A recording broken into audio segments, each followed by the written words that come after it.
Opinions on these games are going to be broadcast. So just so you. It's okay. Well, but This is our NFL Sunday football, right? No.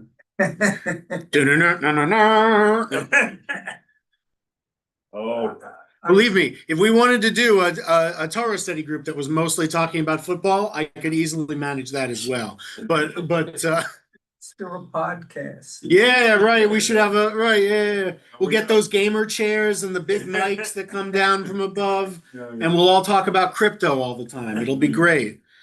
We'll be just as annoying as everyone else on the internet. Thank you, internet. Hello. And we are here not to do podcasts yet, at least, but to do Talmud study. So we're going to go ahead and begin with the blessing for the study of Torah. Baruch atah Adonai Eloheinu melech haolam asher kitshanu b'mitzvotav v'tzivanu la'asok b'divrei Torah. If you say amen, you get full credit. And we are still here in Brachot. We can also, if there's a time where y'all are like, oh, we want to move to a different, this part isn't speaking to us. It's a big Talmud. We can move to another section that speaks more to you. Where we are here at the beginning of 18, the Daf 18 Amud Aleph is we're still talking about the rules for grooms. For grooms, for not for people who take care of horses, but for recently married men. Men who are recently married. Do they define recent? They do in some places. I don't think they're doing so exactly here. The question, though, isn't just about, at the moment, grooms or recently married men and what they can do. We were talking about that recently. Today, specifically, we're talking about the rules with regards to mourning. What happens if you're recently married? We know there are changes in your status as to what prayers you say and what you're exempt from because you're recently married. What about when we throw the wrench of the rules of mourning into the equation? Because mourning makes you exempt from a lot of different things. But remember, it also forbids certain things that you are required to do as a new chatan, as a new young husband. So what do we do? What do you think some of the complications might be? Let's use some of the knowledge we've gleaned from, let's start working these Talmudic brain muscles. And we've been studying a lot of Talmud. You hear me yell at you about Talmud. What might some of the troubles be? The halachic problems. Now I'm even speaking English like an Ashken. Problems. I don't know that I'm working a Talmudic muscle. No, go for it. Oh, Well, say you are, even if you're not. okay. I'm a few One's not supposed to celebrate and have joyous occasions when one is grieving. True. Yet here, I think one is when one is a groom. Exactly. There's an inherent conflict right there. Sure. When you're a groom, there are certain things, joyful things expected of you. But when you're in mourning, the rules say you can't listen to music or wear, you're supposed to dress it, as close to sackcloth and bad clothes and cover mirrors and all the things that minhag and halacha say we're supposed to do. How do you do those things when you're a new chatan? It's an important question. Statements about sexuality and more, because here you're a new husband. That's another good one to bring up, right? Where there are responsibilities. A husband, the Talmud will go into in other places that a husband has conjugal responsibilities. It will go into that here, but it will also go into that what those specifically are in other places. But since a woman has conjugal rights, in other words, in a Jewish relationship, rights by which she can halakhically divorce her husband if he fails her. But how does he live up to those with the special rules of, and if he's not doing them, what does that mean for the other things that he's supposed to or not supposed to be doing? This is when you have different these legal structures, sometimes they bump into each other, right? And that's anyway. Okay, let's see what we get. So we're continuing from before where it says one who's deceased is laid out, a relative is laid out before him, eats in another room. If he doesn't have another room, he eats in the house of a friend. If he doesn't have a friend. You can see it, but there's nothing on the screen. Oh, I'm sorry. That's an easy one to fix. Okay. There. Okay. So this is right. These are the rooms, right? If he doesn't have a friend's house, he makes a partition, even though that's not real. That's like a legal fiction, right? He's now no longer eating in a separate room, but he's created the sense of a separate. And if he doesn't even have that, he eats anyway. He just turns his face away from the deceased. And so this is an interest. This is again, we're talking about the rules of mourning here. We're going to get into specifically for everything else. Right. Furthermore, he neither eats meat nor drinks wine, right? Because you don't want to celebrate, as we were talking about. These are rules of mourning. And he doesn't do do you know what it means here? It says does not invite. In the thing it says ve'eno mizamein. He doesn't invite. But what does that mean? Just as this is a curiosity if you know. I'm testing your frumminess. Essentially. What does it mean? He does not recite the formula to invite the participants in the meal to join together in the grace after meals, the Birkat HaMazon. Because he's exempt from Birkat HaMazon. But what does that mean? Does anyone know what it means? Why they say he invites? How do you begin Birkat HaMazon if you're the host of a meal? Does anybody know? You go to Jewish summer camp, you would see somebody start it this way still? Well, he would say, if it was an Orthodox community, he would say, Rabosai Nevarech, right?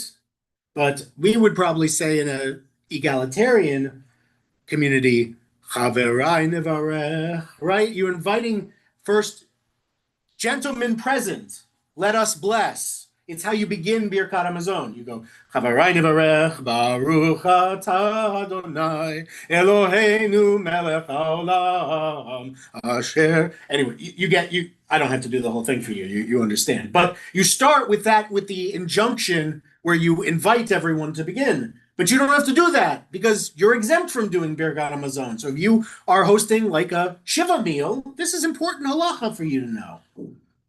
You don't invite, there's no end of the meal blessing. We don't do that in the Shiva house. The person hosting is not expected to do that. And it's usually the host's job to do that. If you have a rabbi at your dinner, you can ask them to do it too. But in any event, that was just a fun aside. Now we're back to page Daf 18. Is this okay? There we go. Okay. And there is no need for others to recite a blessing beforehand on his behalf. We're again still talking about Birkat HaMazon here. Nor do others invite him to join in Birkat HaMazon, as he can't be a member of the minyan. He can't. He's being exempt means you don't count. Remember, that's the same reason they don't count women in a minyan.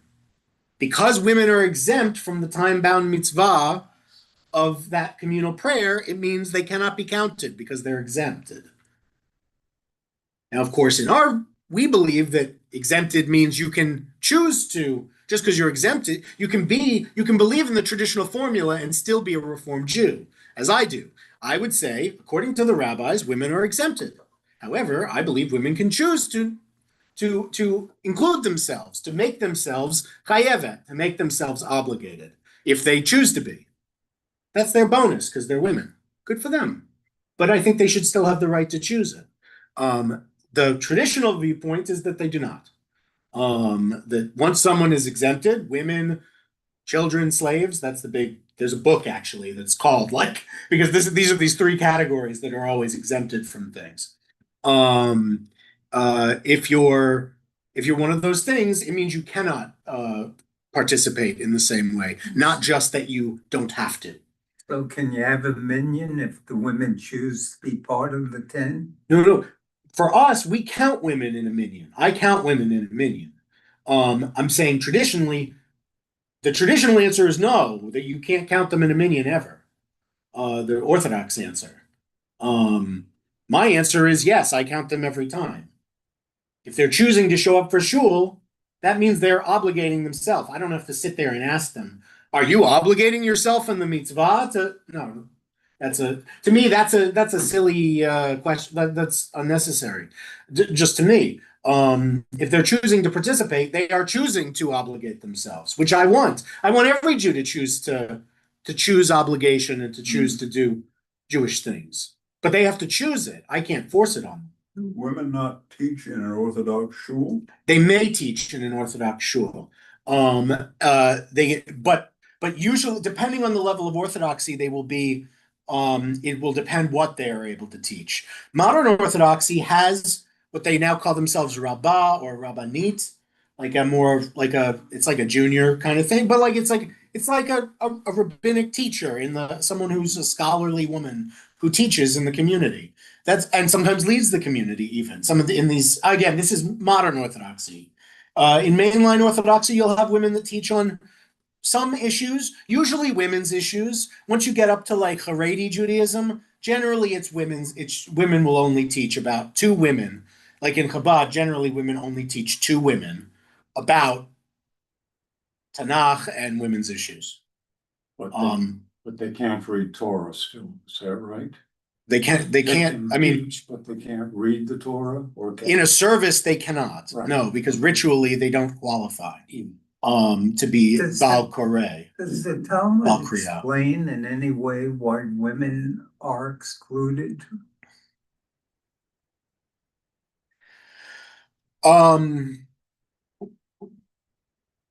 Yes, but it's a longer conversation and something I'd rather study holistically. I'd rather get a bunch of texts for you and go over how it works rather than I'm not going to be able to pull from my brain every instance of how the Talmud describes a woman's exemption. So let me pull together some things for you and we can study that at a different time because I don't have the specifics and we're on the internet and stuff. I don't want to be very wrong about it, so I want to pull things together and get that for you. Am I sugarcoating it too much to say that really what underlies it is that raising your children is the most important thing you can be doing, and we understand that? There is a perspective that, again, we talked about these three exempt categories: women, children, slaves. That all three of these categories have something to be doing besides Torah. Women, the home, and children being raised and growing, and learning a trade or Torah, if they're a boy.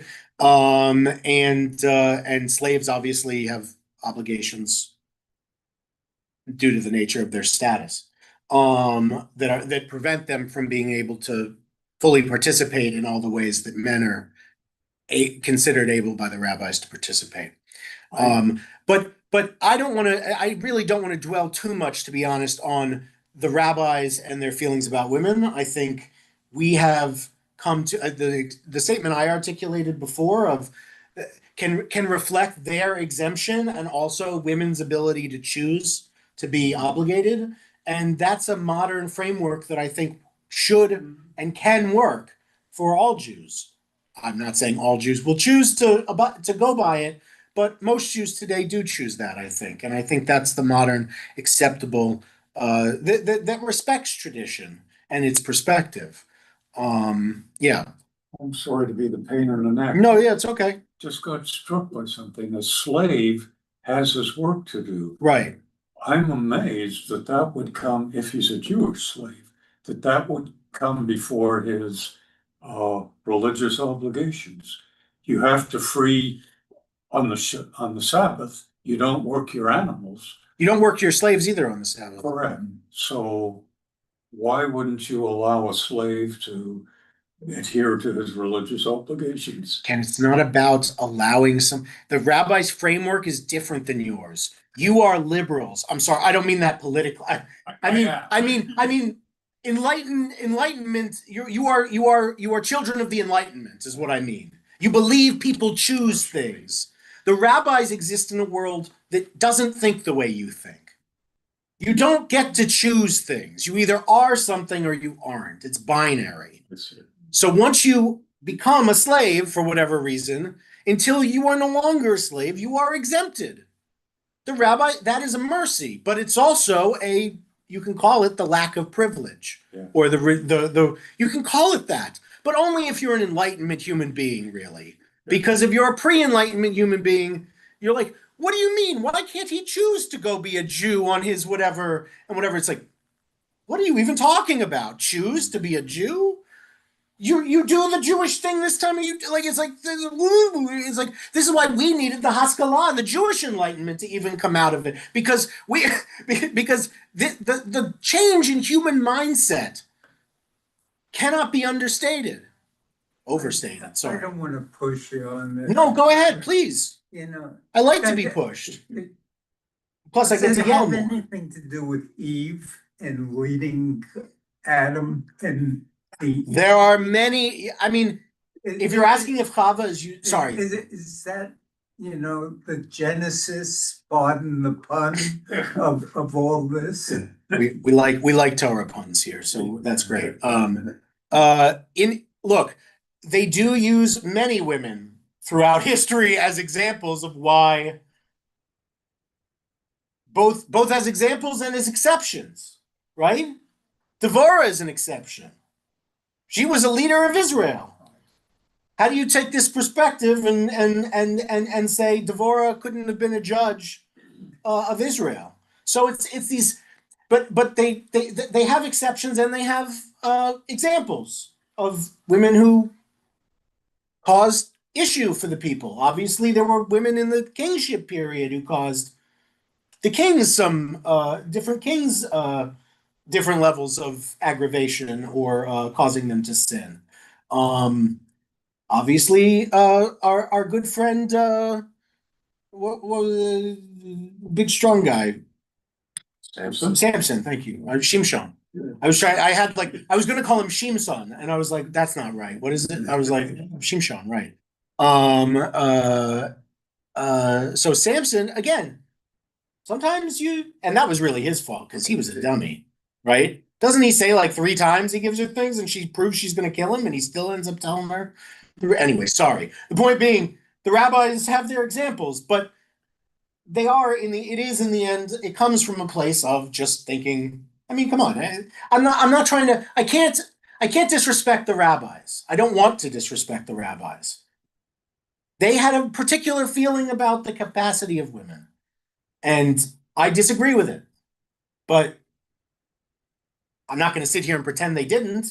But I'm not going to sit here and bemoan them and say, oh, if only these men 2,000 years ago knew what I knew today as an enlightened, I'm not going to do that either. So, yes, a little bit is the answer.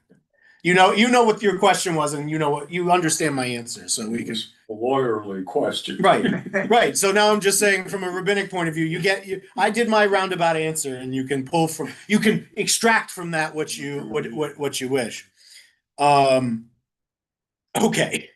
So so we're back to the things you're exempted from in the morning thing, while we're mourning. So he doesn't have to do a Birkat Hamazon or be invited to it. He is exempt from the recitation of Shema, right? We do that twice a day. He doesn't have to do it. From prayer, but of course it means specifically the Amidah, which is what they mean when they say from Tefillah. So he's from prayer and from tefillin and from all mitzvot mentioned in the Torah. So broad exemption, right? Just you're exempt. But again, this is a temporary exemption, not like a status level exemption. Just while you're in mourning, you're exempt. Then you have to go back to it, right? Is the period just the 7 days? Different rules for 7 and then 30. And then, first of all, the rules for the first, for Anenut, the period before burial, are the broadest. Mm-hmm. But that's really only supposed to last 1 to 2 days. Right. And then there's a set of rules for Shiva and then there's a much less strict set of rules for the remainder of Shloshim. And then if it's a parent, you basically the only rule is to say Kaddish every day for the remainder of the 11 months for the year of Kaddish for the parent. But that's only for parents. Do we do that? Okay. So on Shabbat, however, on Shabbat, he reclines at the meal as per his custom. So he reclines as we do, and eats meats and drinks wine and recites blessings and invites the participants of the meal to do Birkat Hamazon. And others may recite blessings on his behalf and invite him to. So if he doesn't want to do it, or he's got an honored guest he wants to lead Birkat Hamazon, they can do that. Because before they were forbidden, they were not supposed to do that. But now they're allowed to on Shabbos. And he is obligated in all mitzvot mentioned in the Torah on Shabbos. Rabban Shimon ben Gamliel says, just as he is obligated on Shabbat to fulfill these mitzvot associated with Shabbos meals, he is obligated to fulfill all mitzvot. So in other words, if we're going to say on Shabbos you should do these, we're going to say you should do all of them. In the same way before that we said if you're mourning and it's not Shabbos, you're not going to do them, you shouldn't do any of them. Better to give a broad exemption and then broad reinstatement on Shabbos. Why might that be?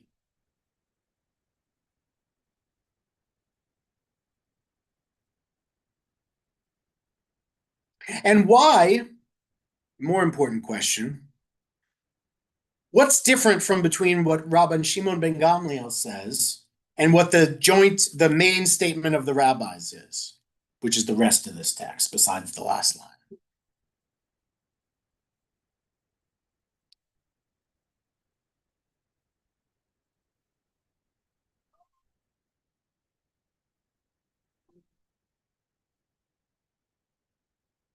In the rabbi statement, we see that they say all these things on Shabbat. And then Rabban Shimon ben Gamliel really says, just as he is obligated in those mitzvot, in these mitzvot, he is obligated in those mitzvot. Now here it gives you more text if you want to for more understanding. But in this case, it might actually help to have less words rather than more. You'll be more confused by the addition of the just as he is obligated on Shabbat to fulfill these mitzvot associated with Shabbat meals, he is obligated to fulfill all mitzvot. Versus all mitzvot mentioned in the Torah. What's the difference between all mitzvot and all mitzvot mentioned in the Torah?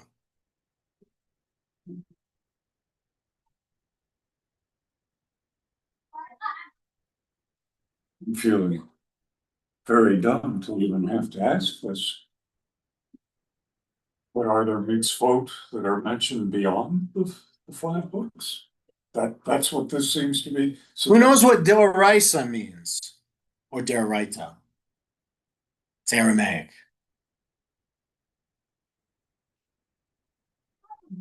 Mitzvot Deoraisa? Mitzvos, I should say, if I'm going to say Deoraisa. Mitzvos Deoraisa or mitzvot Deoraita are mitzvot from the Torah. Mitzvot Rabbanan, mitzvot interpreted from the Torah by the rabbis. Still mitzvot. We all kind of recognize there's like they're like 1A and 1B mitzvot. They're not two, we don't say they're lower technically, but mostly they tend to, if there is a hierarchy, they're below mitzvot that seem to be directly shot at you from the Torah. When the Torah says, do this, that's a mitzvah d'oraisa.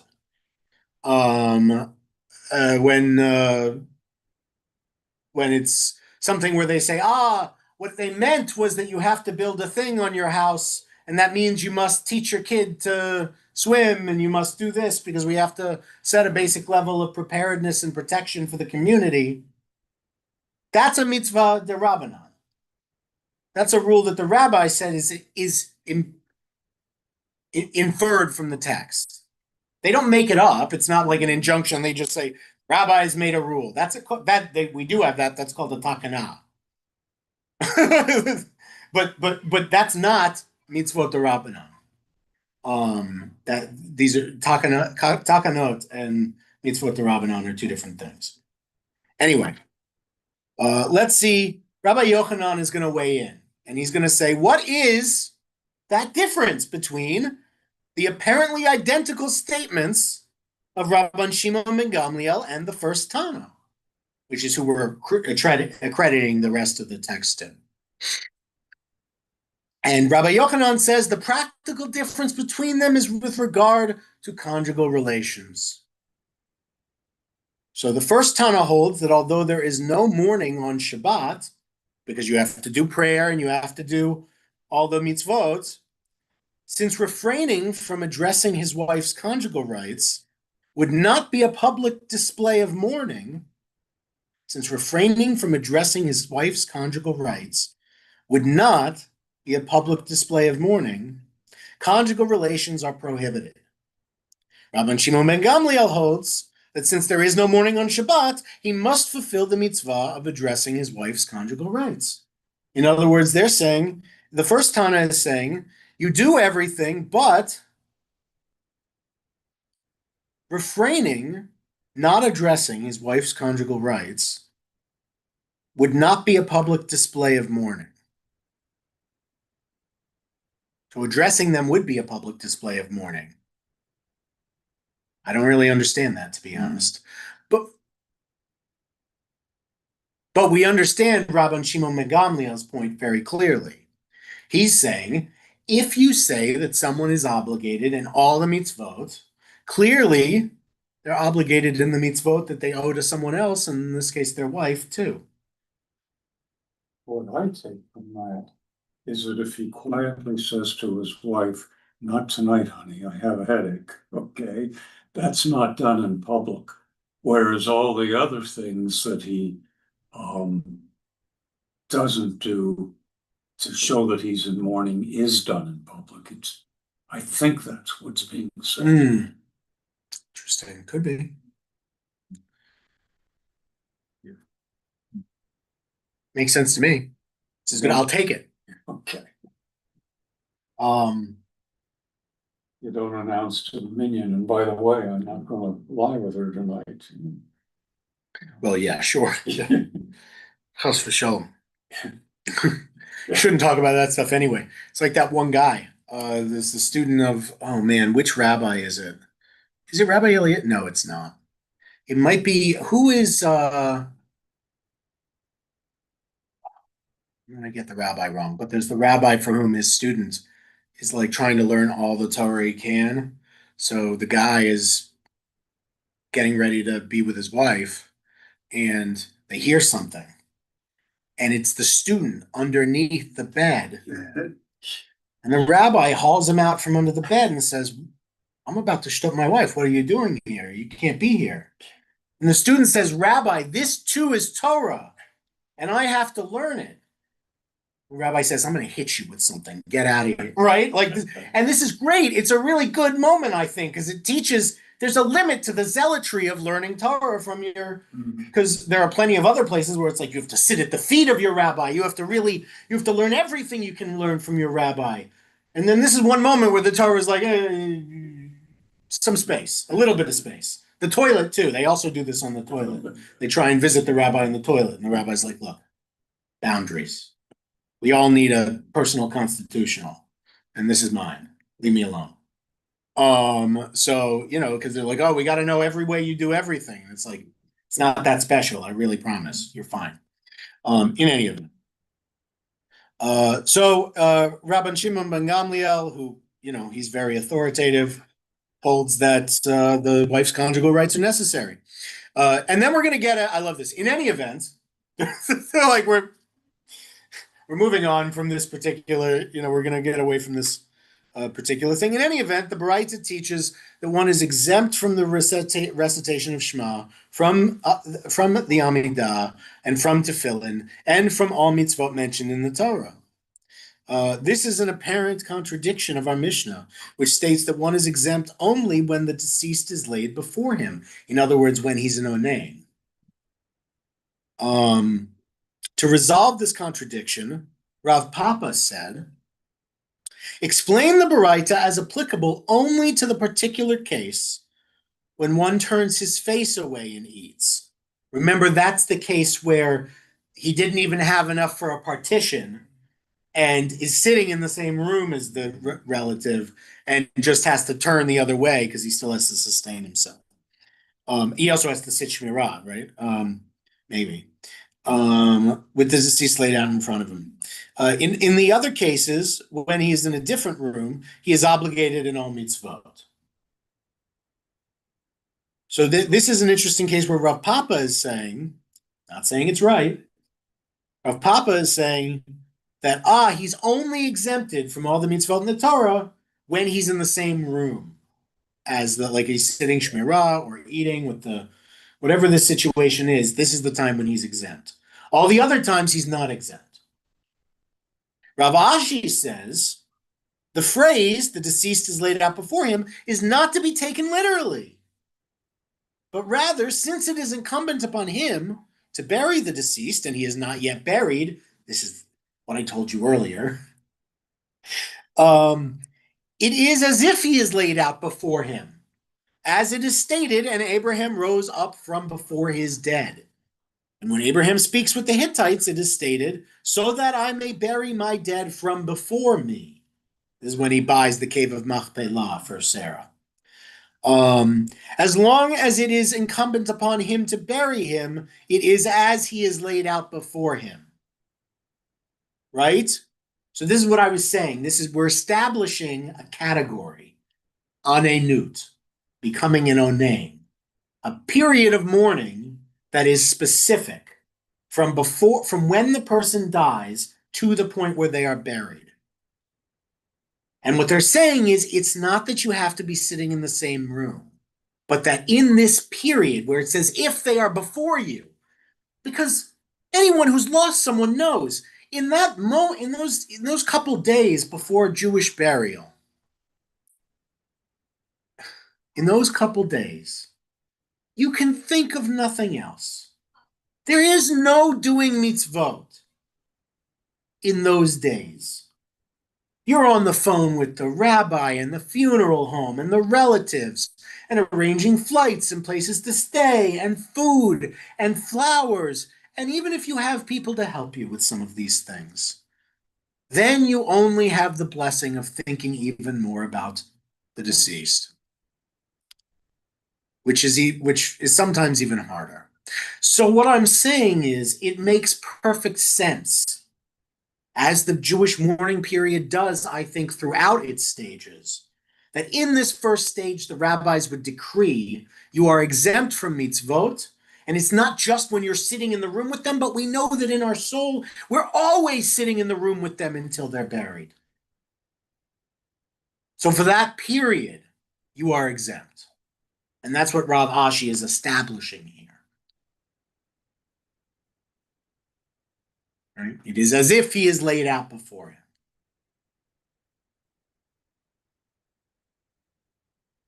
From the Mishnah, one can infer that when his deceased relative is laid out before him, yes, he is exempt from mitzvot. But if it is not his relative and he's only doing shmirah, doing the thing where you stand guard over the deceased until they're buried, no, he is not exempt. That person is expected to still say prayers, do all the usual things. They are just helping with a part of it.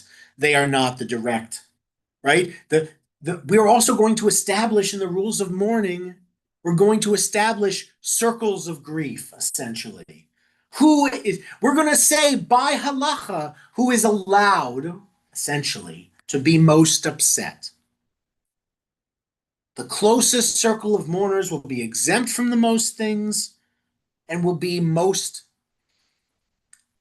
I don't want to say forgiven, most thought of in relation to the grief of the deceased. Do we need to be told how to respect the deceased. Oh, yes. You know, that seems to be the focus of this. This is how you respect the deceased, A, B, C.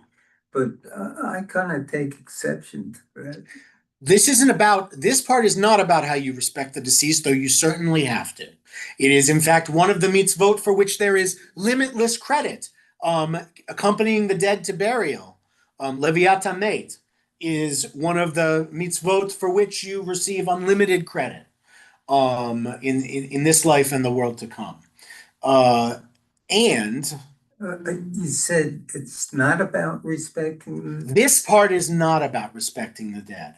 This part is about understanding the living survivors of someone who passes away, the people who survive them.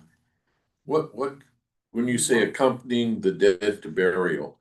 It's You all the said things. any- It's doing shmirah, it's going to the funeral, it's going to the graveside, it's seeing the burial, it's going to Not the shiva carrying house. the- It's not just those who literally, though that's especially praiseworthy. The Talmud will say well, those who carry the casket are, especially for Torah scholars, are the most praiseworthy. But But everyone gets the benefit from just going to the funeral.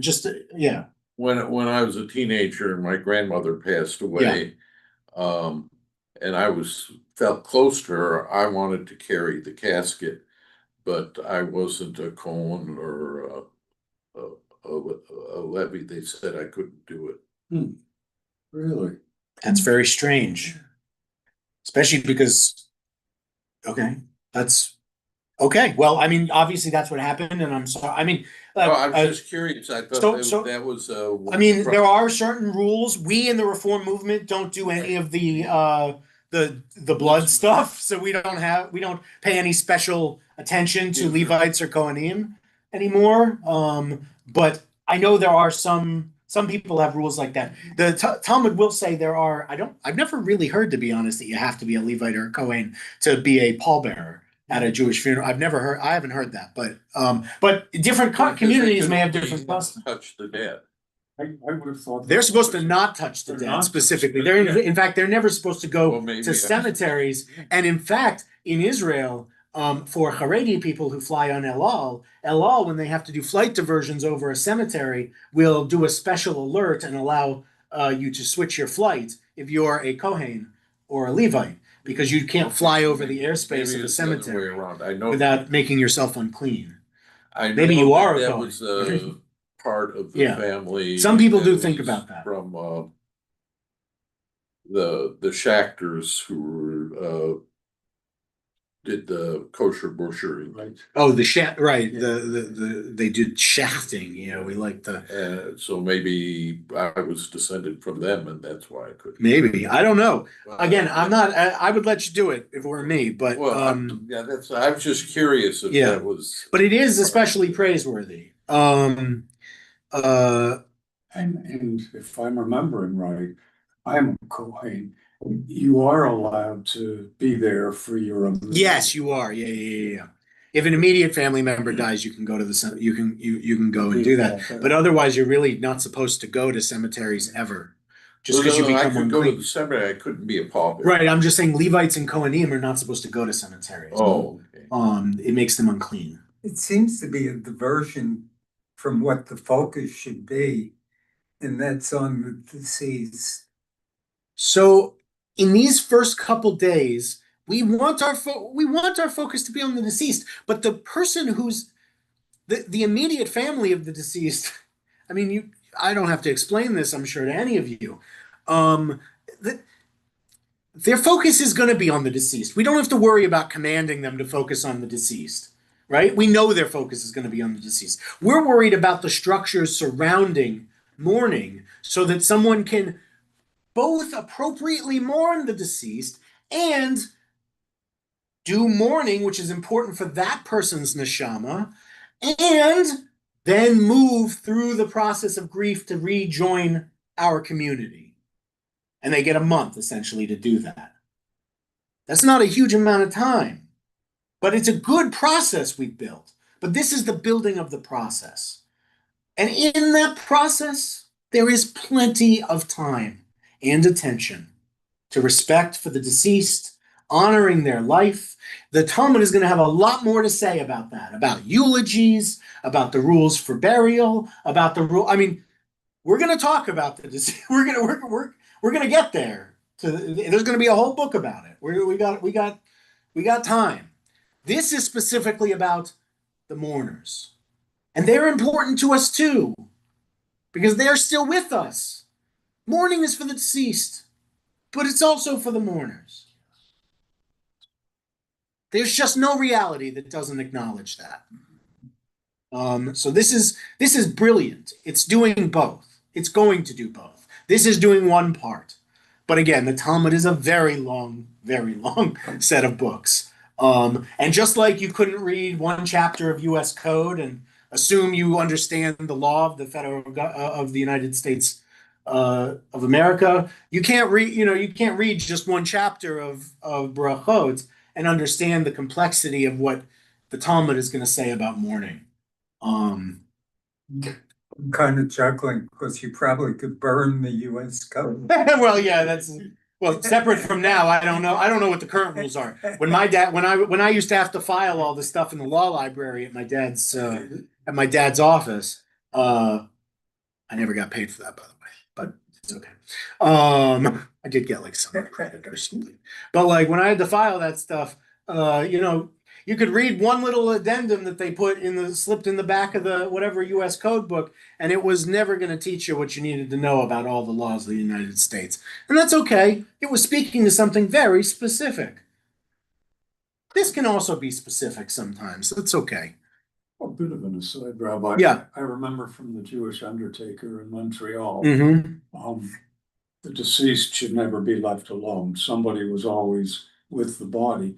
Is that supposed to be the family?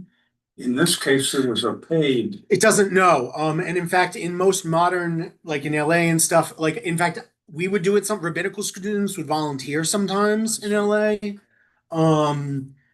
It's not always done in really small Jewish communities. But it is a tradition that there would be someone always with the body until burial. Now, in communities where burial happens within 12 to 24 hours, like in Israel, that's a really easy thing to manage, family or not family.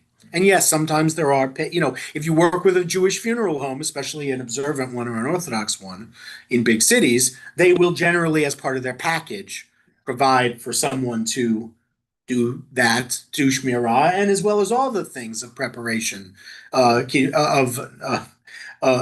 preparing a body Jewishly for burial. In smaller communities, generally, we rely on our non-Jewish friends who run funeral homes to do an approximation. Because again, we've chosen to live out here in the periphery. That's what we've chosen. So yeah. Penwell Gable is not going to sit with. No, Penwell Gable, as far as I understand, will not. Now, if someone had ever asked me, and to be fair, when someone passes and I have a conversation and we talk about a number of options, including how they'd like to do Shiva, how they'd like to do burial, how they'd like to do, where they'd like to do all kinds of things.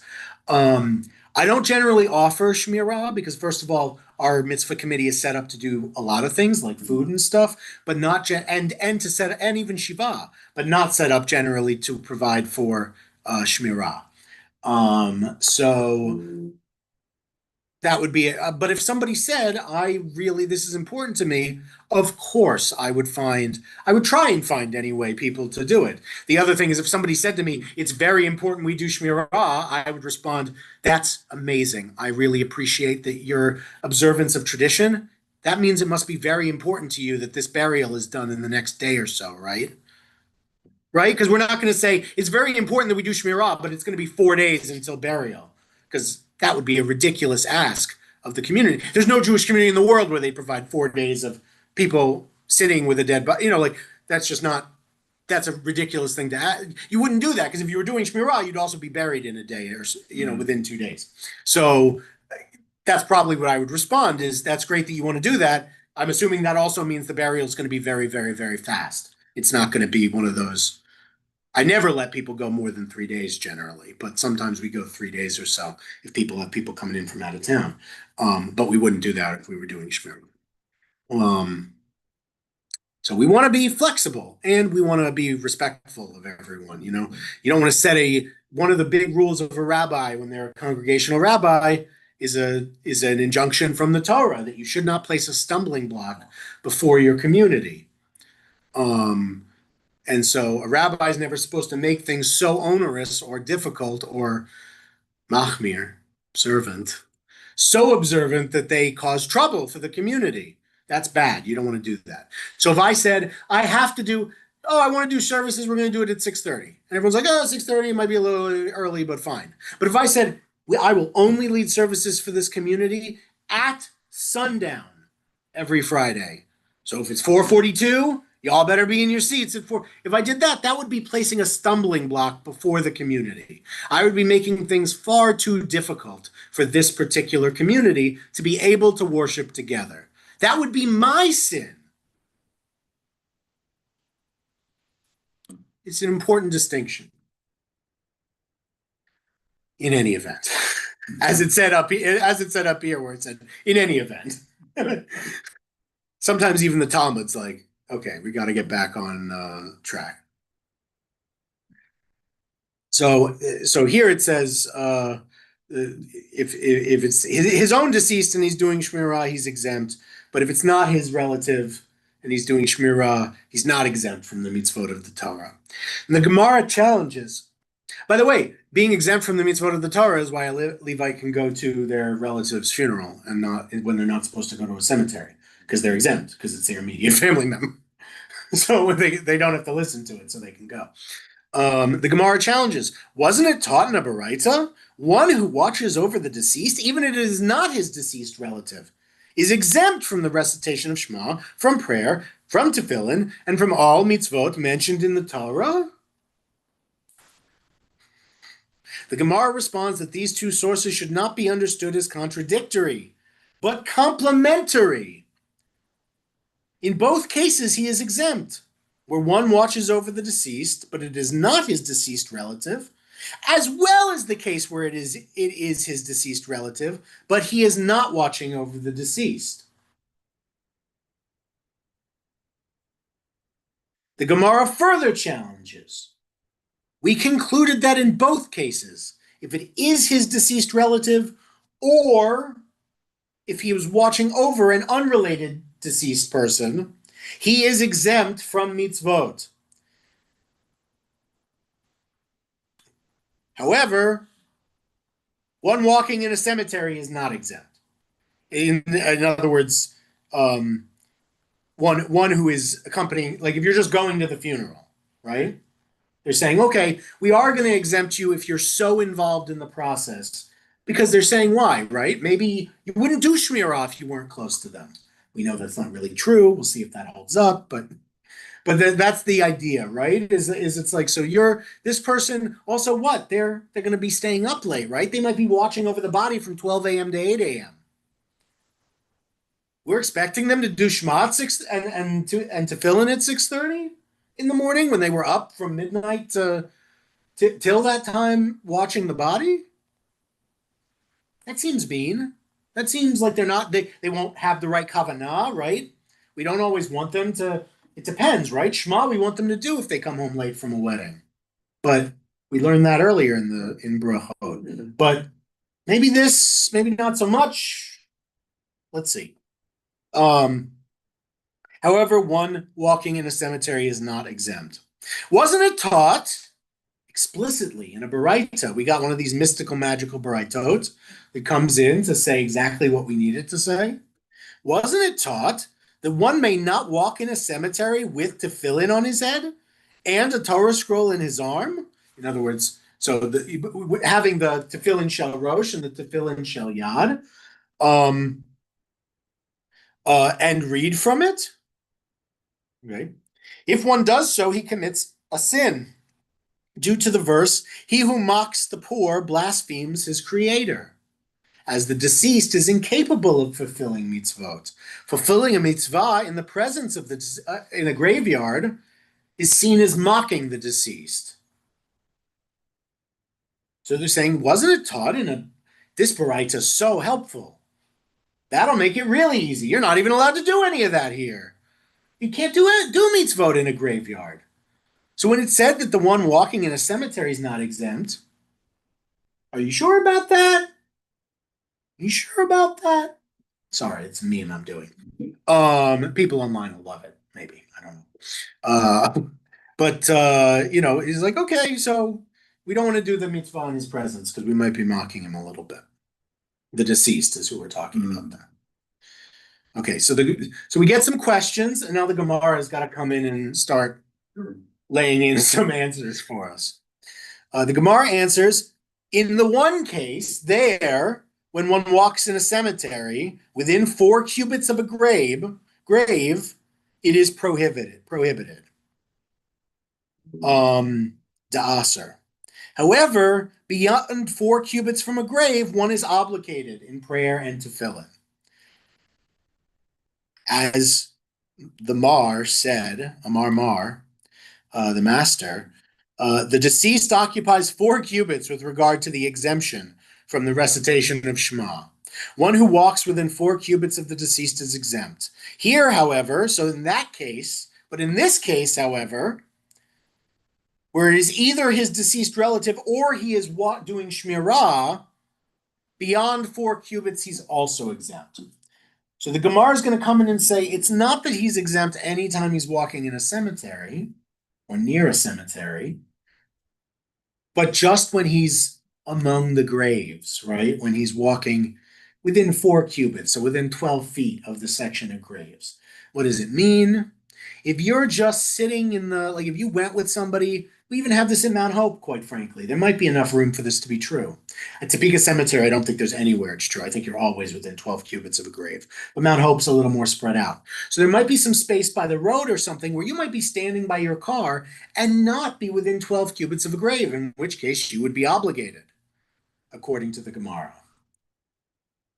Whereas if you were walking among the graves, you wouldn't be. Why? Because we don't want to offend the deceased. We're still resting, right? Theology kind of has, it's like they're kind of asleep. They're kind of just asleep. Because, right? Mashiach will come and maybe they'll come back to us.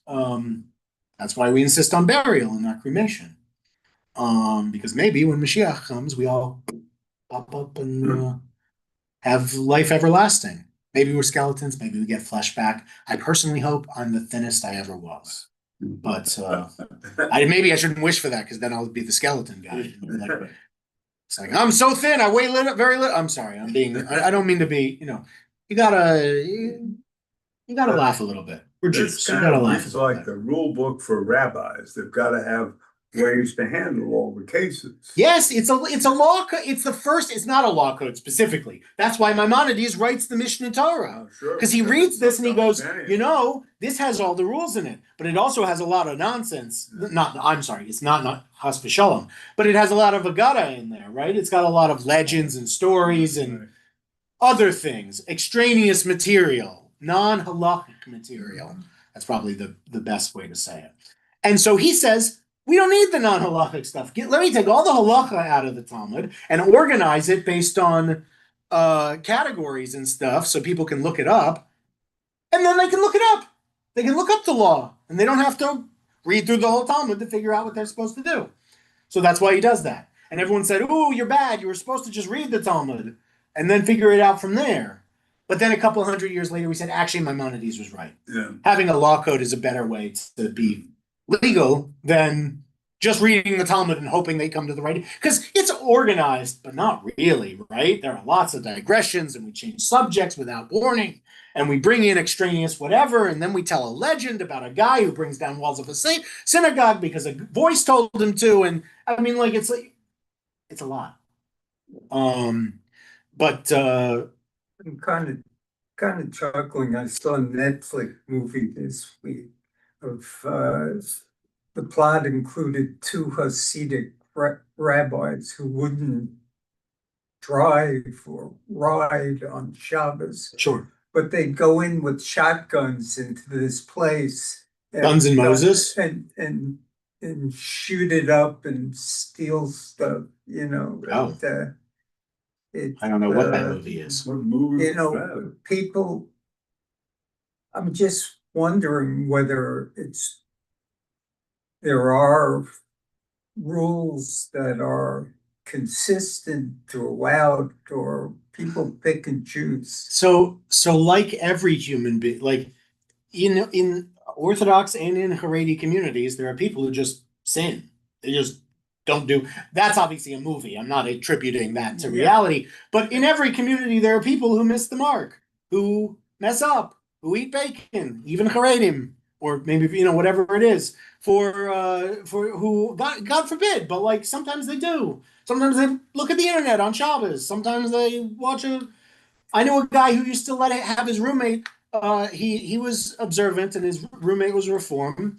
And on Saturday morning, the reform roommate would go out to do like play a kickball or something on a Saturday, because he's like a reform guy, and he's like, oh, maybe I go to Torah study, maybe I go play kickball. The Orthodox guy, they had an agreement. The reform guy would turn on ESPN in the morning so that college football would just happen to play all day, and the pregame show, and then the football. I guess And if he happened to sit down and it happened to be on after he got back from shul, he might happen to every Saturday watch the football game. Now, was he sinning? I don't know. Was he living in accordance with exactly what most Orthodox rabbanim would say you're supposed to do on Shabbos? Probably not. I think I'm not an Orthodox rabbi, but I think I could make that determination without much effort. Mhm. Was it evil? I don't think so. I think he was trying to skirt the rules, quite frankly, in a way. Like I can't condemn him, but say every Orthodox family that has a light timer which is every single one of them. Come on, you know it. He knows it. Look at the face. He knows it.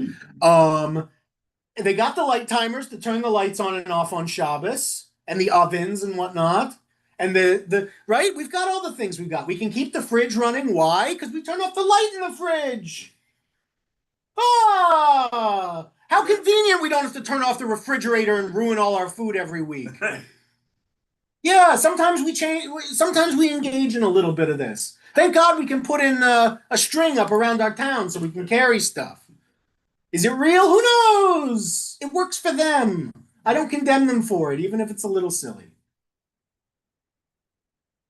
If you simplify it. You know me, I hate it. No, I'm just go I for know. it. If you simplify it, what? And make it less like US Title 6 A B 1 Yeah. I, that make it just USB 1. It's more likely to be followed. And so the rabbis are trying, by the way, they're trying to walk that line. We will see numerous times, including where they're the ones who say, don't place a stumbling block before your community. If they can't do something, you don't force them to, even if we think it's the halakhically right thing to do. The reason for that is because they know there's this tension where if they're too stringent, people will fall through the fingers, they'll fall off. But if they're not stringent enough, then they're not taking it seriously. They're not doing honor to God, and they're not doing what they truly believe God wants for Jews to be doing. So there's a tension there, yes, between how do we do what God wants us to do, and how do we do what we're capable of. That's exactly it. The Reform movement exists to address that tension in particular, because we felt that other movements were not addressing that tension appropriately. If I'm being totally honest, I actually think Orthodoxy is finally starting, parts of Orthodoxy are starting to adapt to modernity. I took, like with women rabbis in a way, not rabbis, they won't call them that, but they'll adjust in ways that might not have been true 60 years ago. Some of them will. Some of them will continue to make the most stringent choices they feel they can. As befits their community. Their communities are also very small. For all the success of Chabad, and it's wonderful the success Chabad has had, they're the smallest Hasidic movement. The reason you don't know that is because they're the only ones who speak to Jews outside of Haredi Judaism, for the most part. They're the least. They're not insular in the way other movements are. But very few people that even affiliate with Chabad become Chabad Jews, right? I'm not Right, suggesting yeah. it needs to be comfortable, Oh, okay. but you need to work at it. Yes. And I appreciate the fact that you're helping us understand and work towards an understanding. Terrific. I'm But- glad if you're working But, towards an understanding. There needs to be a balance. There absolutely needs to be a balance, and that's why Maimonides, who wrote the first law code, was also the one who pioneered the Derech HaEmtza, as he called it, the middle path. The idea that there is moderation necessary in everything. It was Maimonides who came up with that, not whoever. Maybe, I don't know, maybe a Greek guy said it 1,000 years earlier. He was a good doctor. He was also a good doctor and a good politician, as he was chief vizier to the Sultan of the whatever the Egyptian Sultanate was. I forget it. What was it? I think it was Saladin. Saladin, or I'm trying to remember whether it was the Ubayyad. I'm trying to remember which caliphate, which specific. It was the Egyptian caliphate. Right, I know it's Egyptian. I'm just trying to remember what the name. There was like they name them all by the names of the dynasties though. Yes, he served in Alexandria in Egypt. An oversimplified question. if Sure. I can. Your respect, and I'd even use the word love for the Talmud and the thinking that's involved in it is apparent.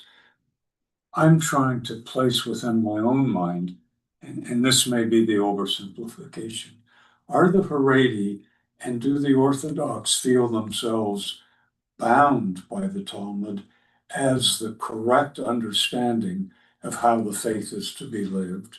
And do we recognize it as an important document, but still say what we just talked about? We respect what. So the traditional, I'm not an Orthodox or Haredi rabbi. What I would say is that the traditional viewpoint is that the Talmud represents the oral Torah as given to Moses as half of the Torah on Mount Sinai. That the oral Torah, the Talmud, represents divine revelation. Okay. In its own form, a different form than Torah, but still revelation. So the words of the injunctions of the Talmud are to be followed. Now you have to interpret them correctly. That's the rub. That's the trick. But yeah, you're supposed to follow what the Talmud says. The Talmud gives the explanation of the written law of the Torah, is the idea, and that it is divinely. I would call it divinely inspired, but I'm sure they might use a stronger term than that. So my reverence for it comes from a hybrid of their approach and the reformist approach, which is I believe that the rabbis embarked on a divinely ordained project to write down the oral law, and that we have an obligation to attempt to interpret the Talmud just like we try and interpret the Torah. Not that we should be the old reformist view that we should just we should just take the books of the prophets and everything else is bunk. We're a prophetic movement and all that. I don't like that. I don't do that. The Talmud is important. We're not just about the Tanakh. We're not Karaites. We believe that so I believe that it's a divinely mandated project, the Talmud. And therefore, even though it was men who wrote it, the teachings come from God. The problem is that it is basically a substitute because the temples were destroyed. I wouldn't call it a substitute because it was God's plan for the temple to be destroyed. And God's plan for us to stop doing sacrifice and to move into this diasporic form of religion, which was necessary because God's plan for the world always required the Jews to be able to go out among the nations and be a light. And the only way to do so was to be dispersed. So exile and an exilic religion by necessity were always a part of God's plan for Judaism and the world. That's my answer. Yeah.